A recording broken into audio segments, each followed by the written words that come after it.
Who was Jesus really? It's the question that we've been pursuing for several weeks now, leading up to and through next weekend as Easter weekend approaches, to take more of a comprehensive look at the life of Christ and to better understand the answer to that question, who is Jesus really? As all the other messages, our tour guide for this examination has been the Gospel of Mark.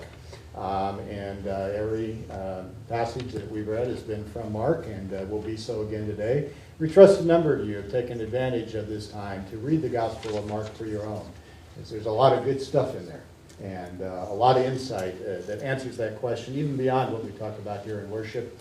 And then, again, just a reminder that as you leave today, in addition to a bag to bring some food back in, we will also have a set of discussion questions for you to take and use in whatever context they work best for you, with a friend in a small group, just over dinner, or just for personal reflection, to help you continue to personalize and digest a little bit the lessons that we're learning about Jesus Christ.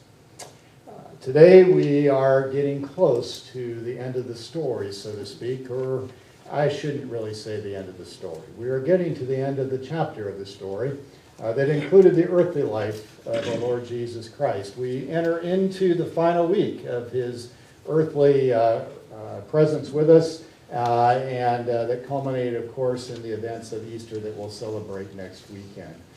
Life got very, very intense this particular week, but we're going to look at just particularly today the events that transpired on his entrance into Jerusalem for the very final time. Actually, not quite. He left town, came back in, but he didn't go very far after this. Allow me to read how Mark records the story. As Jesus and his disciples approached Jerusalem, they came to the towns of Bethphage and Bethany on the Mount of Olives. Jesus sent two of them on ahead. Go into that village over there, he told them, and as soon as you enter it, you will see a young donkey tied there that no one has ever ridden. Untie it and bring it here. If anyone asks, what are you doing? Just say, the Lord needs it and will return it soon. The two disciples left, and they found the colt standing in the street, tied outside the front door. And as they were untying it, some bystanders demanded, what are you doing untying that colt? They said what Jesus had told them to say. And they were permitted to take it. Did you ever think about the fact that if we actually did what Jesus asked us to do, that we might get even more permission to do what we want? Just a thought. Then they brought the colt to Jesus and threw their garments over it, and he sat on it. Many in the crowd spread their garments on the road ahead of him, and others spread leafy branches that they had cut in the fields. Jesus was in the center of the procession, and the people all around him were shouting, "Praise God! Blessings on the one who comes in the name of the Lord. Blessings on the coming kingdom of our ancestor David. Praise God in the highest heavens." So Jesus came to Jerusalem and went to the temple. And after looking carefully at everything, he left because it was late in the afternoon. And then he returned to Bethany with the 12 disciples and presumably returned the donkey as well. What does the story tell us about the question, who is Jesus really? Not a lot of encounter here. We don't have a conversation outside the one over the donkey. But there are some backstory to this particular story that's very, very important for us to understand the events and what is happening here and how these events would have been remembered by his disciples and hence by us as we sit here and worship today. For one thing, there were two ways, at least, that a conquering king could enter a town or a village or a city that he had conquered. One is he could ride in as a warrior. He could ride in as a warrior. As a reminder that he is now the new ruler. He is the all-powerful one. He is the one who wields the sword. He is the one, along with his army, that now you must hold yourself accountable to. He is the one whose dictates you must be concerned about. And certainly it would be a very, very imposing sight to see a conquering army entering your city at its head with its general riding on a powerful war horse. And certainly that image would be stuck in your mind anytime you might be tempted to consider whether or not you really wanted to serve this new king. Because it was very, very much intended to let you know that the power to enforce was very present. And this would have been a very intimidating presence indeed for those that were watching and experiencing it. And just like this situation, people would begin, in response to that intimidation, to honor this new king by throwing their garments or anything down in front of him as an act of submission to the new reign. If you notice, Jesus doesn't ride into town on a horse. He rides into town on a donkey. In fact, in this case, he rides into town on a donkey that had never been ridden. Now, I've reflected a bit on that. I've read a little bit on that. And the only thing I can come up with is Jesus had a knack with donkeys. If you were here for our walk with Jesus last weekend, we had a donkey out here. And donkeys can be very cooperative or uncooperative, as the case may be. Our donkey actually was very, very cooperative with our children, and was very, very gentle and kind, and usually what you think of with young donkeys. But typically, any animal that's never been ridden doesn't really do really well the first time that you attempt to do this. Thus, Jesus had a knack with donkeys. But what's really important to remember about this story is that it also represents a second way that a king can ride into a conquered town. He could, as Jesus does here, ride in on a donkey, particularly a young donkey. This, rather than an imposing, intimidating presence, would communicate to the city or the village or wherever he was riding onto that this particular population had nothing to fear from him, for the conquering king had indeed come in peace. He was not looking to rule by intimidation or by force or to create some grand spectacle of himself.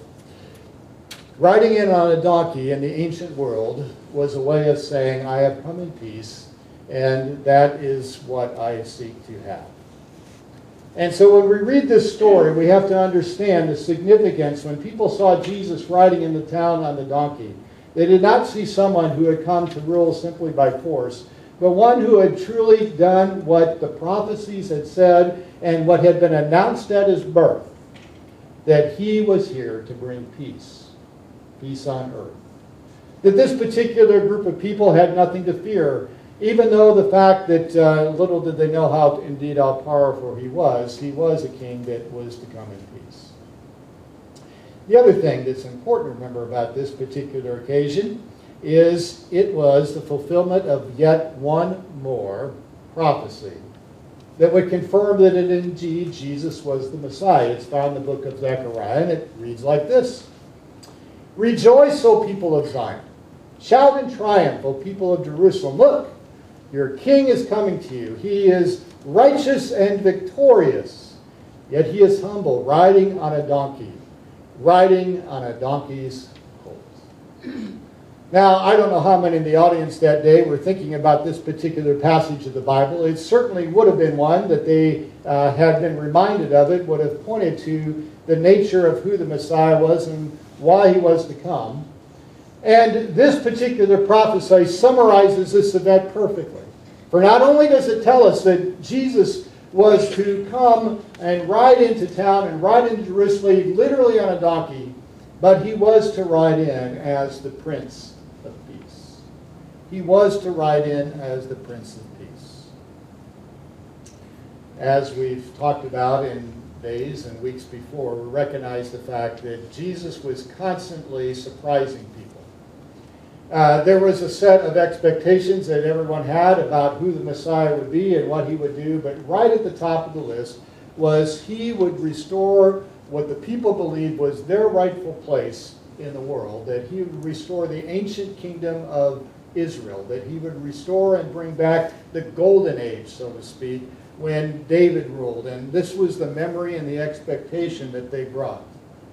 And Jesus was constantly surprising them in ways that, well, sometimes were appreciated and sometimes, well, not so much.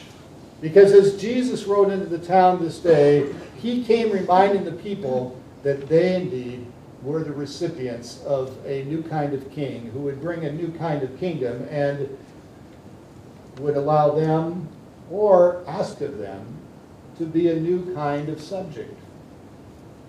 Let's talk about each of those for just a moment.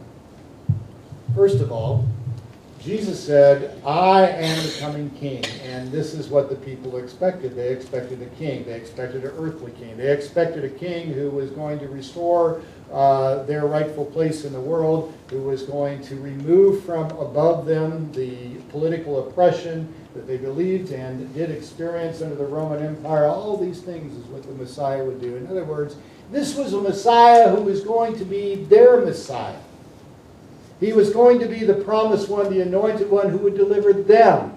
He was going to be our Messiah. Because by virtue of who we are, we're not really concerned. It's all those other people that he's going to have to deal with. For us, he is the Prince of Peace, but he is our Prince of Peace. Secondly, is that this kingdom would be a kingdom of peace. And therefore, the subjects would need to be subjects who would bring peace. This wasn't much appreciated. You see, not too many hours, or just a few days after this event, these crowd of people that were so appreciative of Jesus and throwing down their palm branches and whatever types of other branches that they had cut, throwing their garments and singing his praises, many of whom probably were just caught up in the enthusiasm of the day.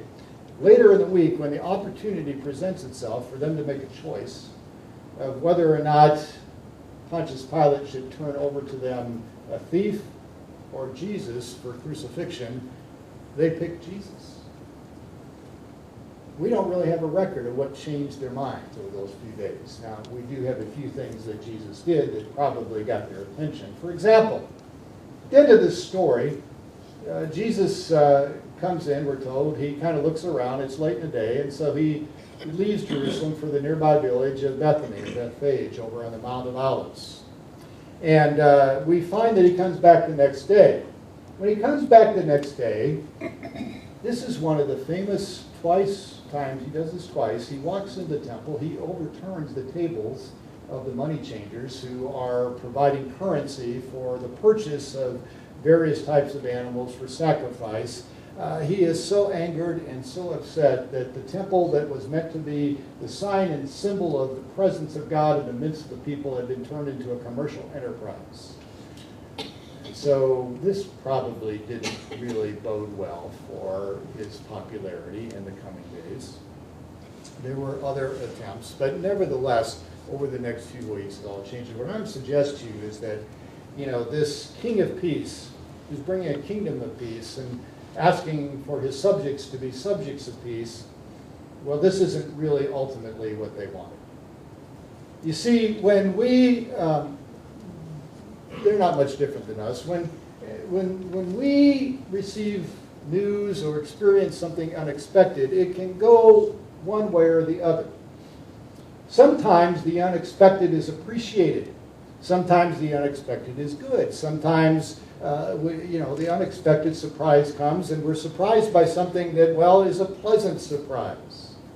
Sometimes the unexpected, well, not so much. You see, the unexpected comes in two different forms. The unexpected comes in the form of both the good and, well, something maybe not so desirable. What these people begin to realize over the course of the week is it's not just that Jesus is turning out to be not quite what they expected, but they're beginning to realize he is not only not what they expected, he's not what they want. He's not what they want. And now the whole thing goes to an even deeper level. This is not the Messiah we want. So, we need to move on. We need to move on to a Messiah that conforms a little bit, not simply to our expectations, but to our wants. We need to find out and figure out. And so they begin to emotionally move on. And again, when the crowd starts ranting and raving a few days later that Jesus be crucified, they join in because they realize this is not the kind of Messiah. This is not the person I want to follow. The kind of subjects that he's looking for is not the kind of subject I want to be. The kind of kingdom that he wants to bring is not the kind of kingdom that I want to be a part of. And the kind of king that he proposes himself to be is not the kind of king that I wish to serve. It's time to move on. It's time to move on. You know, we're not that different. I'm not that different. There are times when Jesus reveals himself to us in such a way that he does something that's totally unexpected, but so totally cool that we really love it. It's the unexpected thing that Jesus does, and he meets a need or he shows up in our lives in such a way, and it's a pleasant thing. Sometimes he shows up and he does things unexpected, not so much appreciated because, well, we would have expected or preferred something else. But if truth be told, there are times when Jesus really isn't even quite the kind of person that we want. Allow me to elaborate. For some of us, perhaps, what we would really prefer and really want from a Messiah is the fix-it Jesus. The fix-it Jesus. The fix-it Jesus says when something is broke, I can call him when I need him, and he'll fix it. That, you know, he will be there. In other words, he's like, I know, the Maytag repairman. And you remember the old commercials with the Maytag repairman who would sit there bored for day after day because Maytags at that point in time were considered to be almost unbreakable. But occasionally they did, and it was good to have a Maytag repairman on call just in case. And we kind of think that way too. You know, most of life we recognize we can handle it on our own, but there are those times when things break down and I need someone to fix it. And it's times like that when I want to be able to pick up the phone and call the fix-it Jesus and say, Jesus, there's something broke and I need you to deal with it. And he says, sure, I'll be right over. I mean, after all, I'm Jesus. I know how to fix things. I'll be there. I'll be right over. And so he comes over and lo and behold, he fixes it. But it's like when we're done fixing it, okay, now would you please leave? I really, really appreciate you fixing this thing, Jesus, but now, you know, things are back to normal. I can take it from here. And sometimes I fear what we want really is to fix it, Jesus. Or maybe it's the pet Jesus. Jesus. Here, Jesus. Here, Jesus. Oh, aren't you cute, Jesus? Don't you know, I really, you know, you have such wonderful story. I love telling you stories to my children. You're just, oh, Jesus, you know, come on, let's cuddle up here on the couch and watch TV together. And we want the pet Jesus. We kind of keep him on a leash. And we recognize that sometimes the pet Jesus has a tendency to growl a bit when we try to yank his leash. And so, you know, we want a pet Jesus that we can make it very clear. Now, Jesus. I really, really like you as a pet. I really like your companionship. I really, you know, you're kind of a key. I like it. Don't growl at me. Because, after all, Jesus, you're my pet. And I do respect you. I do need you, but I'm the master. Don't forget this. And so we keep the leash on. We do it. And so we want, you know, the pet Jesus, the cute Jesus. The one who seems all soft and gentle all the time and just kind of cuddles up to us with nice Jesus-type fur. Now, there's the toy Jesus. He's the Jesus that is up on the shelf. And he's a wonderful Jesus to look at. He's a good decoration. And he sits up there on the shelf, and he's a good decoration. People come into our homes and say, oh, you got a Jesus toy. You know, maybe he's still in the wrapper. You know, my son, he's 30, let's see, 35, I think now. I always have to do the math and my brain slows down. You know, he's an artist. He loves cartoons. This is kind of what he does. He still has packages of superheroes lined up on his wall. You know, I walk into his room, I feel like I'm walking into one of my grandkids' room. and they're all pieces. And it'd be like walking in and says, okay, you know, there's Iron Man, Superman, Batman, Jesus. Oh, you got a Jesus toy? He says, yeah. I just think, you know, he's cool to look at. He's cool to be up there. You know, and every once in a while, you know, I take him down and play with him. You know, I'm just kind of in a Jesus kind of mood. I mean, today I'm not into Batman. I'm in just kind of I take him down. We'll play together for a while. Come on down, Jesus, play together. And after a while, I can't get bored with that. I says, okay, I'm back up on the shelf, where I can kind of keep you. You know, that's kind of the toy Jesus. Slightly related to that, too, is the decorative Jesus. You know, it's the plaque. It's the artwork.